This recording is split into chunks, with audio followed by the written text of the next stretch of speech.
तो देखिए, दिल्ली आबकारी घोटाला मामले में सीएम केजरीवाल पर ईडी का शिकंजा कस गया और कोर्ट ने केजरीवाल को 28 मार्च तक रिमांड में भेज दिया है। ईडी ने कोर्ट के सामने क्या तथ्य रखे और केजरीवाल के वकील ने क्या दलील दी, वो इस रिपोर्ट के जरिए से।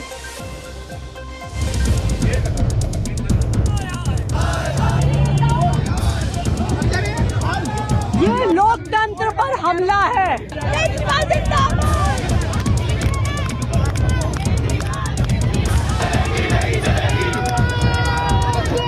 अगर आप भ्रष्ट हैं तो आप जेल जाएंगे। अरविंद केजरीवाल जिंदाबाद। पूरी तानाशाही है।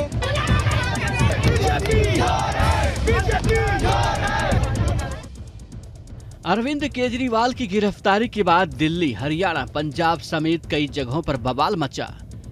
पार्टी के वर्कर्स सड़कों पर निकले।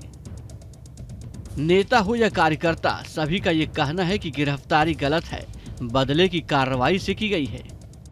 बीजेपी वाले ना अभी इस इलेक्शन के प्रांगण में अभी उन लोगों ने अरविंद केजरीवाल जी को गिरफ्तार करके उन लोगों ने ये दिखा दिया कि और उन अरविंद केजरीवाल जी को डरते हैं। वो दिल्ली के जनता के द्वारा चुने हुए मुख्यमंत्री को जेल भेज दिया गया है, ये तानाशाही है। वैसे जिस वक्त ये हंगामा हो रहा था, उस वक्त दिल्ली के राउज एवेन्यू कोर्ट यानी पीएमएलए की अदालत में केजरीवाल के खिलाफ सबूतों की लिस्ट दिखाई जा रही थी।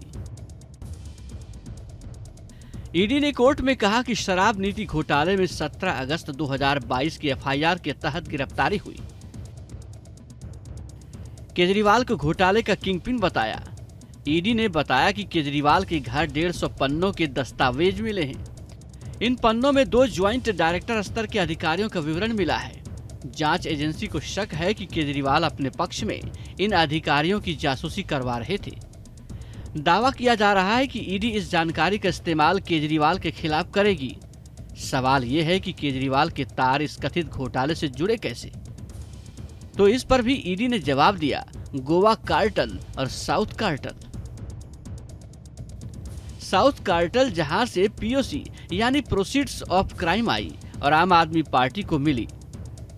ईडी ने दलील रखी कि केजरीवाल ने साउथ ग्रुप को फायदा पहुंचाने वाली पॉलिसी बनाई। दूसरा था गोवा कार्टल, जहां पीओसी यानी प्रोसीड्स ऑफ क्राइम का इस्तेमाल किया गया। अब ये हुआ कैसे?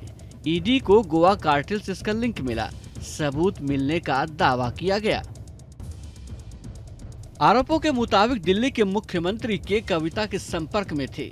दावा ये भी किया जा रहा है कि के कविता ने आम आदमी पार्टी को करीब 300 करोड़ रुपए भी दिए थे। नायर, जिनको अरविंद केजरीवाल अपना माय बॉय कहकर संबोधित कर चुके थे, उन्होंने शराब के इस घोटाले के संदर्भ में ये ऑफर दिया कि कुछ पॉलिसी में ऐसा बदलाव हो सकता है जिससे कि कविता को मुनाफा हो। ईडी का तो ये दावा है कि शराब नीति में जो रिश्वत मिली उसमें से 45 करोड़ रुपए गोवा भेजे गए और इस रकम का इस्तेमाल गोवा विधानसभा चुनाव में किया गया। सूत्रों के मुताबिक गोवा विधानसभा चुनावों में आम आदमी पार्टी के 40 में से 13 उम्मीदवारों ने कैश ट्रांजैक्शन की बात कबूली है। ईडी के पास दोनों कार्टेल के गवाह हैं जो सरकारी गवाह बनने को तैयार भी हैं। अगर कुछ गलती भी हुई है तो आपने कहीं ये नहीं दिखाया कि अभी इसी वक्त एजेंसीज की रेड आवश्यक है, अभी इसी वक्त इनकी गिरफ्तारी आवश्यक है। अरे भाई, अगर कोई नोटिस या कोई कार्रवाई 2023 से चल रही है तो आप 2 महीने और नहीं रुक सकते?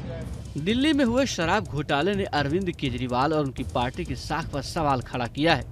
उनके राइट हैंड रहे मनीष सिसोदिया से लेकर संजय सिंह तक इस मामले में जेल में हैं। कट्टर ईमानदारी की दुहाई देने वाले केजरीवाल के लिए खुद को और अपने साथियों को कानून की कसौटी पर बेदाग साबित करना बड़ी चुनौती है।